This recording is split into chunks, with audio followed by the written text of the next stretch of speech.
Hai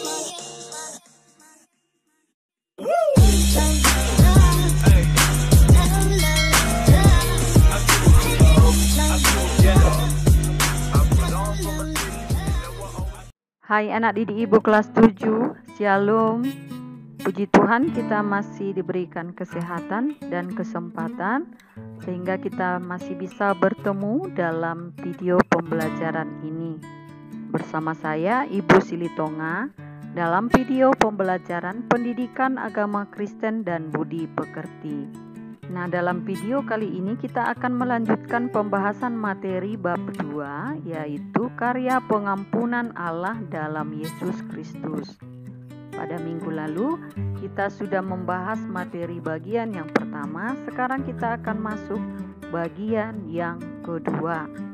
Nah, kepada anak didik ibu, silakan kamu persiapkan diri kamu dan juga alat tulis kamu, buku paket dan buku catatan, dan jangan lupa kamu siapkan Alkitab kamu. Tetapi sebelum masuk ke lanjutan pembahasan materi, mari kita berdoa terlebih dahulu. Marilah kita berdoa. Kembali kami bersyukur dan berterima kasih Bapa buat kesempatan, buat kesehatan, buat anugerah yang masih Tuhan berikan kepada kami pribadi lepas pribadi. Dan pada saat ini Tuhan, kami masih tetap belajar melalui online. Kiranya Tuhan Yesus Engkau memberkati pembelajaran kami ini, berkati anak didik kami yang belajar dari rumah mengikuti pembelajaran melalui video ini, dan berkati hamba berikan kekuatan dalam memberikan pengajaran. Terima kasih Bapa, di dalam nama anak-Mu Tuhan Yesus kami berdoa dan bersyukur. Amin.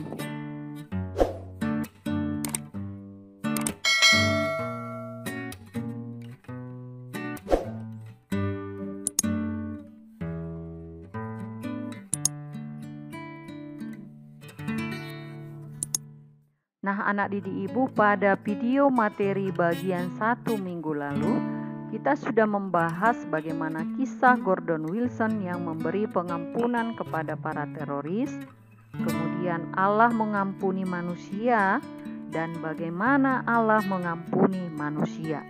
Sekarang kita akan masuk bagian C, mengapa Allah mengampuni manusia. Kita lihat yang pertama, karena Allah mengasihi manusia.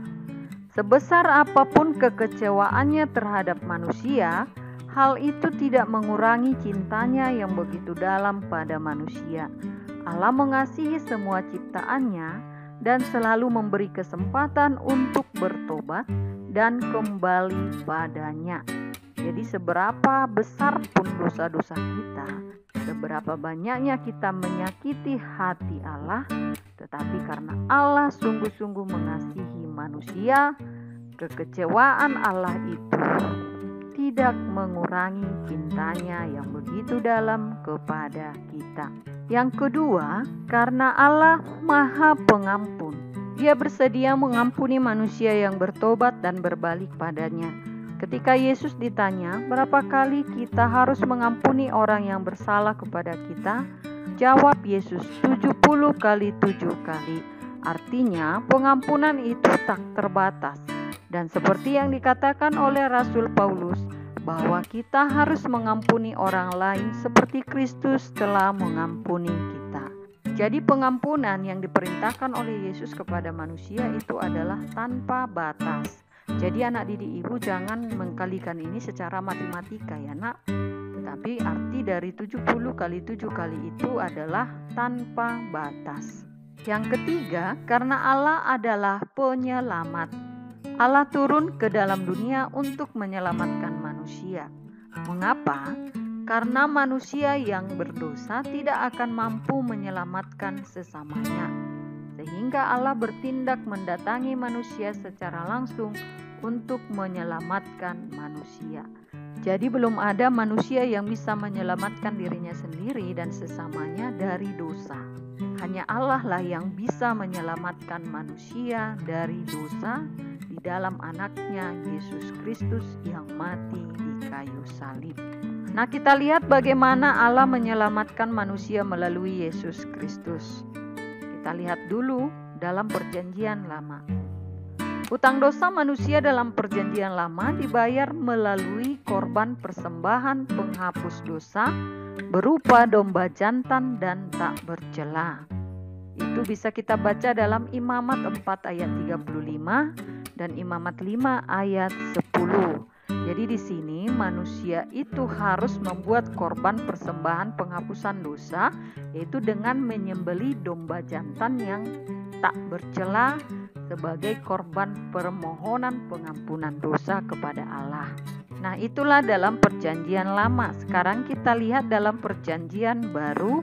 Bisa kita baca dalam Yohanes 3 ayat 16. Ini pasti udah hafal ya anak-anak ibu.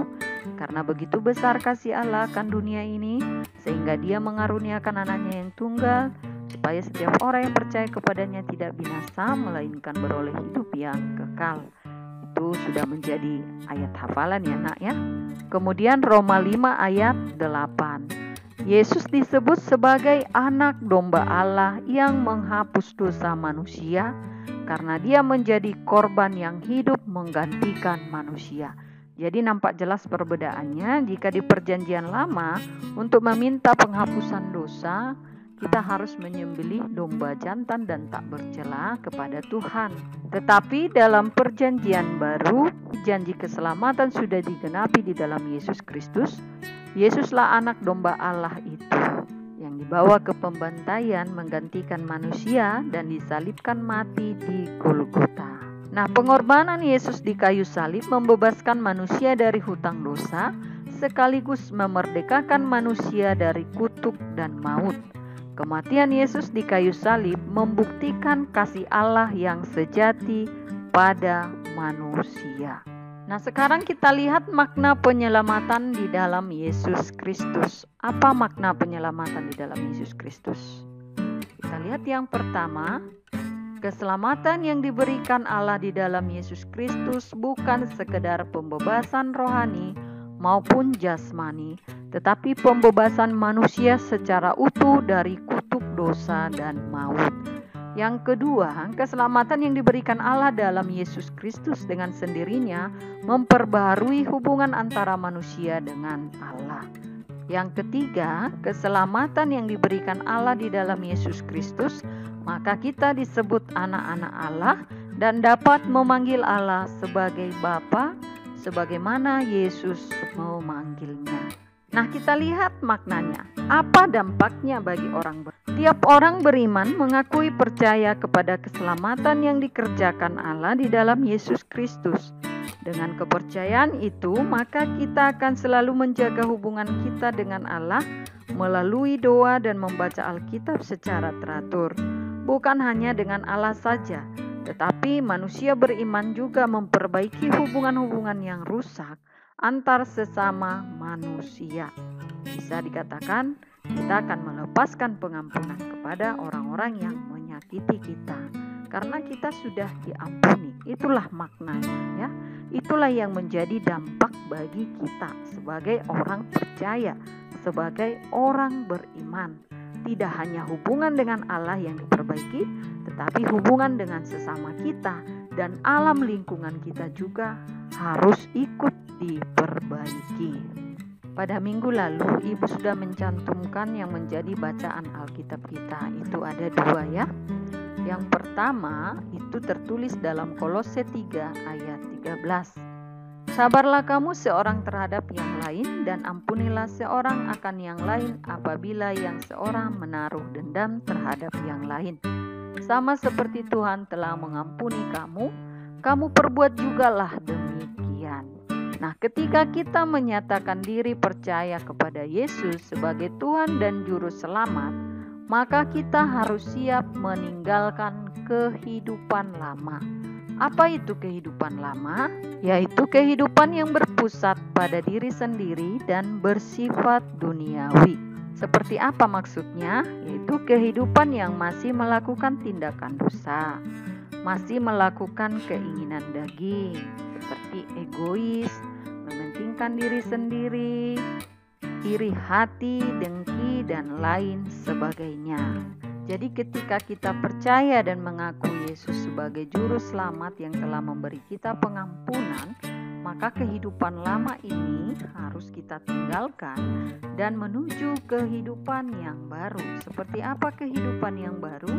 Berpusat pada Kristus dan bersifat kasih. Apa itu kehidupan baru? Kehidupan baru yaitu kita akan memiliki kesabaran terhadap orang lain. Kemudian kita akan bisa mengampuni seperti Tuhan sudah mengampuni kita, dan tidak akan pernah menaruh dendam kepada orang lain. Jadi hal-hal yang bersifat kasih itulah kehidupan baru. Dalam sifat kasih itulah kita diminta untuk saling mengampuni dan memiliki hati penuh pengampunan terhadap sesama kita.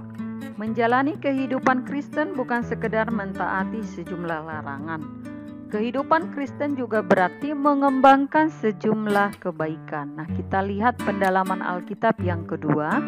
Tetapi hendaklah kamu ramah seorang terhadap yang lain, penuh kasih mesra dan saling mengampuni, sebagaimana Allah di dalam Kristus telah mengampuni kamu. Efesus 4 ayat 32. Jadi ayat ini mengajarkan kita bahwa ada beberapa nilai-nilai yang harus kita kembangkan. Nilai apa yang harus kita kembangkan sesuai dengan ayat ini? Ya, setelah kita diampuni oleh Tuhan, maka nilai yang akan kita kembangkan adalah ramah. Nah, anak didik ibu, kamu sebagai orang yang telah diampuni oleh Tuhan harus memiliki keramahan. Jangan sombong ya. Yang kedua, kasih mesra. Kita harus memiliki kasih mesra terhadap orang lain ya, sesama kita. Kemudian saling mengampuni. Nilai-nilai ini bisa kita terapkan dalam kehidupan kita sehari-hari.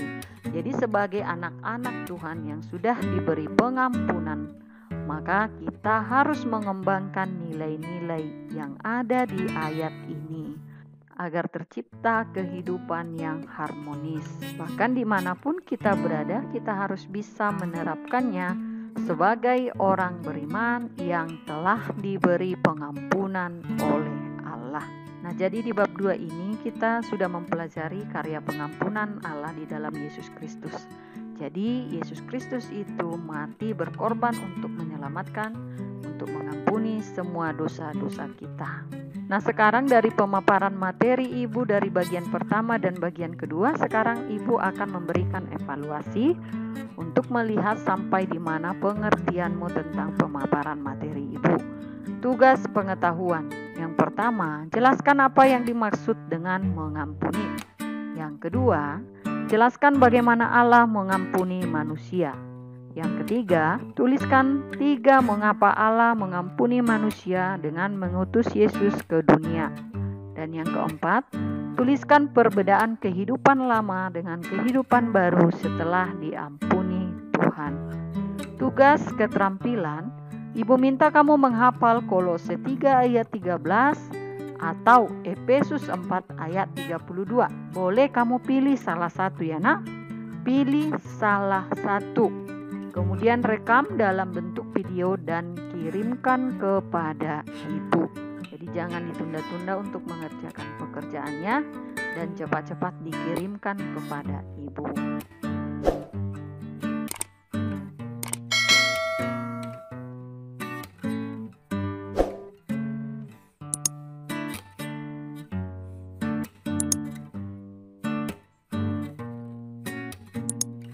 Demikianlah video pembelajaran kita untuk bab 2 ini. Kita akan bertemu kembali dalam video pembelajaran berikutnya. Tuhan Yesus memberkati dan terima kasih. Shalom.